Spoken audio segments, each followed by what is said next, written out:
today. This is your boy Roto Beast. I'm here to present you our NBA.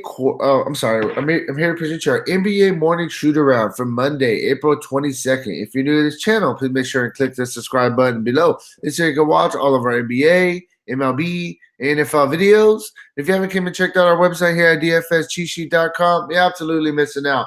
We have all the tools to help you compete with the pros day in and day out, including a complete optimizer, tons of content, daily Fanduel, and Draftkings cash lineups. Hey, we're truly a one-stop shop for all your DFS needs. So make sure to come check out the site here at dfscheatsheet.com. So, hey man, we got 2 game slate, small slate, riding solo today. Gonna be kind of in, gonna be kind of out. We got 2 teams that are basically have been dominating both of their playoff series. We got, on the other side of things, we got 2 teams that are fighting for their absolute lives. I mean, hey, it is what it is. It's one of those kind of days. You just kind of, today, sadly, I think today is one of those days you possibly, I think there's going to be, there could be two blowouts possibly, especially in the Detroit game. I think they could get blown out.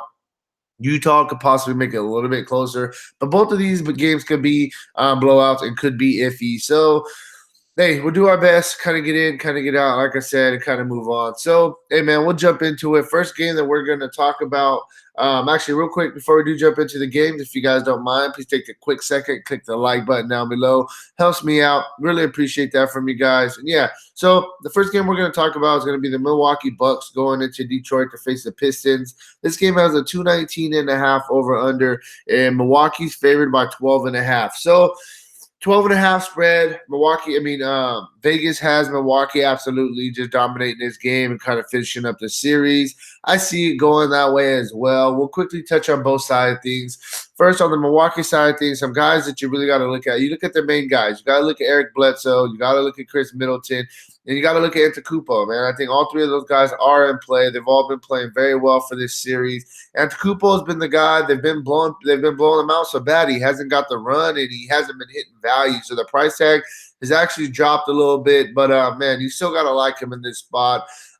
He's probably the guy. It's him or Harden. You got to pay up for one of them on this slate. So that's a decision you got to kind of make. But I like the price tag of 11,000 on Antetokounmpo compared to Harden. Harden's 11.8, so he's pretty fair as well. So on the Bucks side, like I said, Eric Bledsoe, Middleton, Antetokounmpo. Those are the guys. They're the main guys. And off the bench, a couple guys. I'm actually surprised that Mirotic hasn't been getting more run. Ilyasova's been actually getting the run, playing 22, 23 minutes a game. And Mirotic is only playing 14, 15 minutes a game. But Mirotic and Ilyasova are basically the same guys. And Mirotic is a much better version. So for me, I still think he kind of has a lingering injury or something like that. Reason why they haven't been giving him more minutes. The 2 guys I'm going to be looking at off the bench. The first guy I'm going to be looking at, you can look at Pat Connaughton. The guy's been getting consistent run. He's showing us upside. He's played at least 28 minutes in 3 straight games. Whether it's a blowout or not, the guy's going to get some run. 5,200. I think he's the guy that you can look at on this slate. That's really it. That's really it. I was thinking about throwing a second guy in there, but there's not really guys that are really standing out to me. Nobody's getting consistent run off the bench. Like I said, Ilyasova's getting about 22 minutes compared to Mirotic, who's only getting 15 or 16. Mirotic was going to get an increased bump. I would look at him.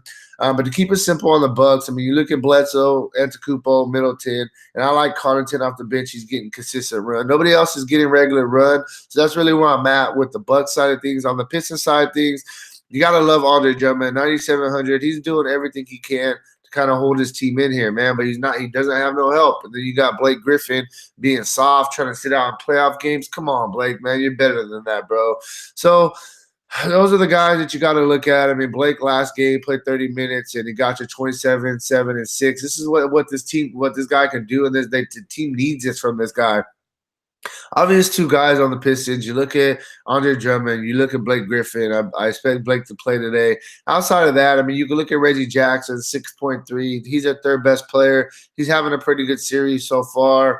But that's it for me, man. If Blake happened to get ruled out, you could possibly look at a Thon Maker as a job spot. You could always look at Ish Smith as a GPP play as well, 4,200. He's going to play 22 to 24 minutes. But that's really it, man. It's Blake, Andre Drummond, Reggie Jackson, the starters. Off the bench, you can look at an Ish Smith and a Thon Maker if he's going to get a little bit extra run. Moving on, final game we're going to go with is going to be the Houston Rockets going into Utah to face the Jazz. This game Vegas has projected to be a little bit closer, only a 3-point spread. If either one of these teams was going to be able to get one of these games, I think it definitely would be Utah against the Rockets compared to Detroit against Milwaukee. I think that series is going to be over and get closed out tonight. So looking over on the Rockets side of things, I mean, you can look at basically every starter. I just don't look at PJ Tucker. Chris Paul, 7,800, a fair price tag. Capella, 8,100, a fair price tag. Eric Gordon, 5,100, a fair price tag. Eric Gordon's a guy who's going to get you, 30-plus minutes a game. He's going to get 15-plus shots. He can get hot, have 40 fantasy point upside. So I like those 3 starters. And then you got James Harden. He's got you at least 52 in 3 straight games, playing the minutes. He's, getting close to a triple-double basically every single night. You got to like James Harden. I think that, between him and Antetokounmpo has a much better matchup. I just think this game has a chance to stay a little bit closer. For me, I think, if you could try to fit both of them in your lineups and just kind of move on. It's a 2-game slate. Those are the top 2 guys on this slate. So for the Rockets, like I said, you look at the starters outside of Tucker, Chris Paul, Gordon, Capella, Harden, and then coming off the bench, you can look at a guy like Fareed. He needs limited minutes to produce quality fantasy points, and he's only 4,000. You need 20 for value. He's a drop spot guy that you could look at. That is in play, and then outside of that, I mean, Austin Rivers, he gets decent 17 to 20 minutes. All these other guys just get 15 minutes a game. So I'm not really on them. Sticking with the starters, like I said, and then Nene off the bench. On the Utah side of things, you got to look at, all 5 of their starters are in play. And I really like Jay Crowder at 4,100. If they're going to win today, they're going to play their starters heavy minutes, and they're going to need a lot of production from their starters. So all 5 starters are in play. Coming off the bench, I don't know, bro. You can look at Favors possibly, but 7.4. I'm not really interested. This is not a good matchup for Favors. As far as the tempo-wise, that's why he's only played 24, 21, and 15. He could definitely produce. The price tag is scary. He got bumped out the starting lineup because this is not his style of pace. It's his more up-tempo game, and that's why Crowder jumped in that starting lineup because he can help defend on the perimeter, etc. So with the Utah, man, it's really just look at the starters. They're going to play heavy minutes. This is their last chance to save their season. They're going to play their guys a bunch of minutes. Move on after that. And that's kind of where I'm at, man. It was a quick 2-game slate.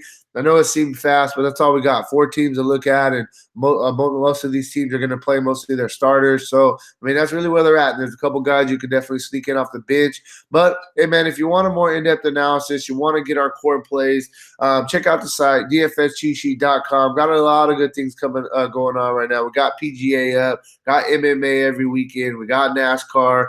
Got NHL, NBA, MLB. Hey, man, one-stop shop for all your DFS needs. Check it out, dfscheatsheet.com. Outside of that, good luck on your guys' contest tonight, and peace out, guys.